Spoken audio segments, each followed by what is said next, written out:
अंबरनाथमधील काँग्रेसच्या 10 पेक्षा अधिक नगरसेवकांनी भाजपात प्रवेश केला। यावरून काँग्रेस नेते सचिन सावंत यांनी ट्विट करत कारवाईचा इशारा दिलाय। काय ट्विट केलंय पाहूयात।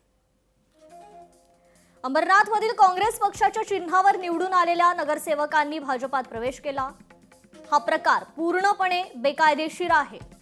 स्वतंत्र गट स्थापन करणे किंवा नंतर दुसऱ्या पक्षात प्रवेश करणे हे अनैतिक तर आहेच, पण असंवैधानिकही आहे। त्यामुळे काँग्रेस या नगरसेवकांवर त्यांचे सदस्यत्व रद्द करण्यासाठी कायदेशीर कारवाई करणार। लवकरच तशा प्रकारे या सर्वांना कायदेशीर नोटिसा बजावण्यात येतील।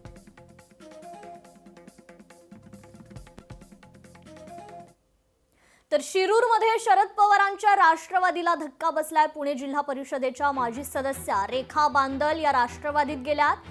शरद पवारांच्या राष्ट्रवादीचे उपाध्यक्ष प्रदीप कंद देखील राष्ट्रवादीत गेलेले आहेत। अनेक सरपंचांनीही राष्ट्रवादीत प्रवेश केलाय। उपमुख्यमंत्री अजित पवारांच्या उपस्थितीत हा पक्षप्रवेश झालाय।